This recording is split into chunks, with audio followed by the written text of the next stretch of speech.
Yeah. May not go on. But he trusts me. Oh, yeah.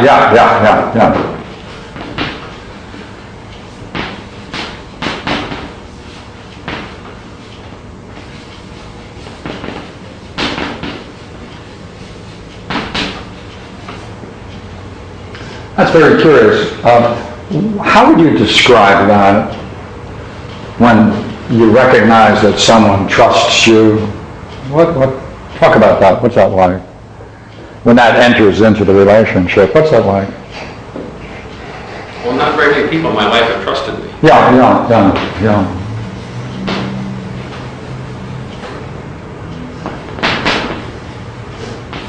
And therefore, what's this experience like?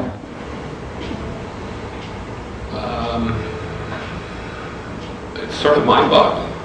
I can't spell it. Mind-boggling.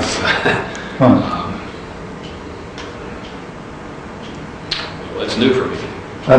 It's new. It's new. New. God, I'm still not getting what it's like, but I'm getting closer.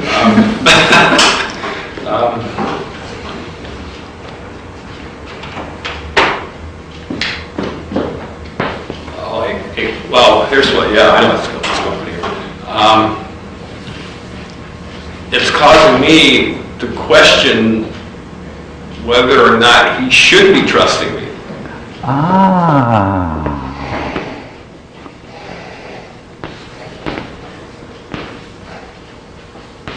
Oh, I know what it is. Also, I'm feeling guilty. Yeah. I'm feeling guilty. Yeah. I'm not sure I know what that word means, by the way, so you may have to help me. Well, here, I'll give you a real elaborate version of guilt. Go ahead. 2 guys win the Nobel Prize in how to asset allocate your money, how to put together mutual funds in a certain proportion, because if you put them in a certain proportion, you'll have a certain level of risk, which we can figure out from the past, and you'll get a certain rate of return within a certain little range.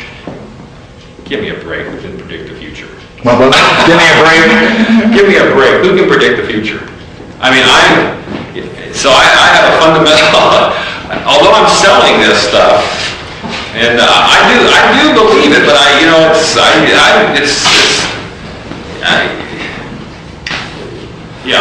believe what these guys have told me. I've looked through it.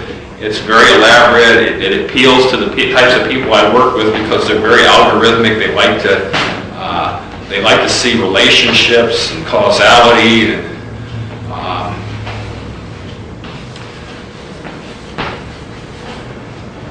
And I fear that maybe. This guy has trusted me, and things might go wrong. Yeah. But it might be good. It might be good. Oh, yes. Might be good. Yeah. So my guilt is based on have I oversold this guy? Well, I haven't oversold this guy because he just believes everything I tell him. I haven't oversold him. He believes everything I tell him.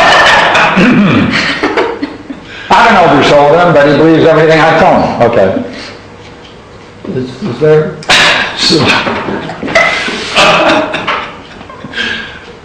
I believe the guys who told me he believes everything I tell him.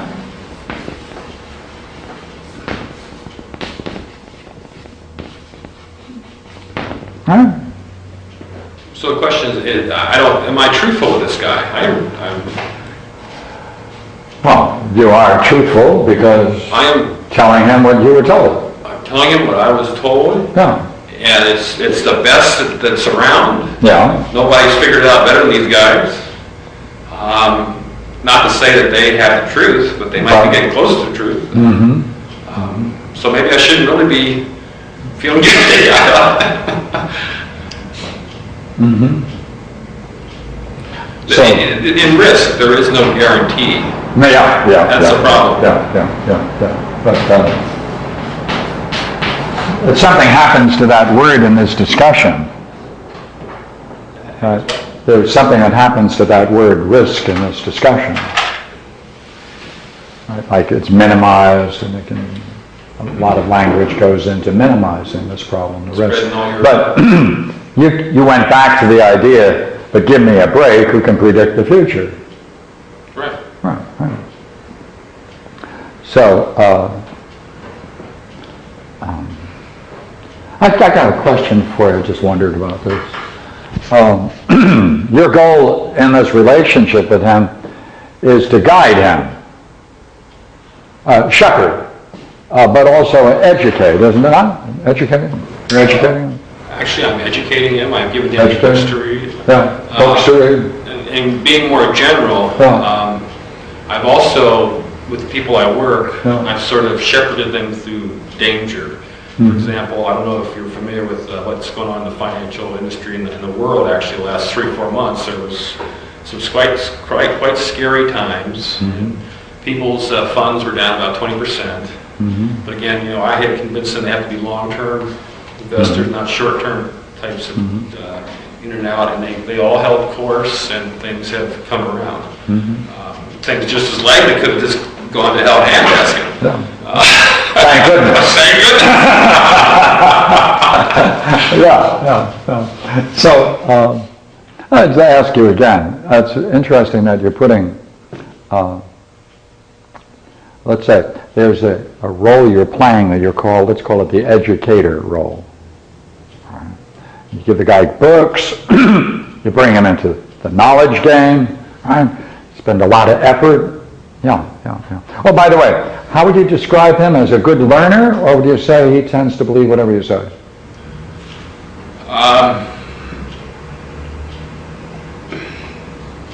Actually, he's rushed. What? He's very busy. Yeah, I expected that. I think he understands what I tell him. You think he understands, but is he a good student? No. No. Give me a grade.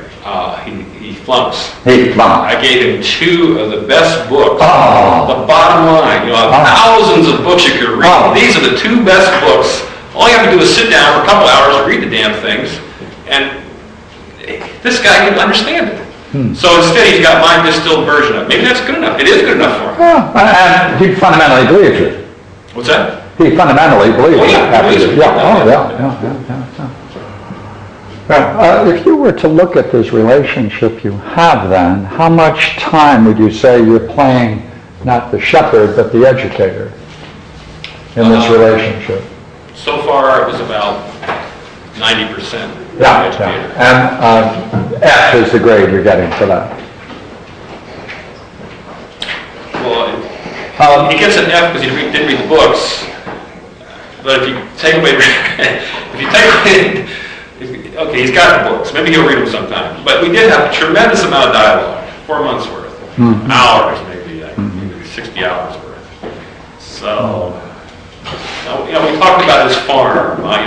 That would help them understand the market. No. No, that's a sales trick. No. It's a sales trick. People do business with people who are like them. Yeah. So when he talked his farm, since I have a little bit of a farm background, man, we talked farm for hours. Yeah. So he likes me. Would you say that's educating him in this market game? No. No. Yeah. That's getting him to feel comfortable with me. Yeah. It doesn't have anything to do with it. Yeah. You should read the books. Yeah. You see, the thing that we're going to be looking at is you see yourself in one sense as an educator, and at the same time you're building up a relationship. That could be the shepherding, trust, following, right?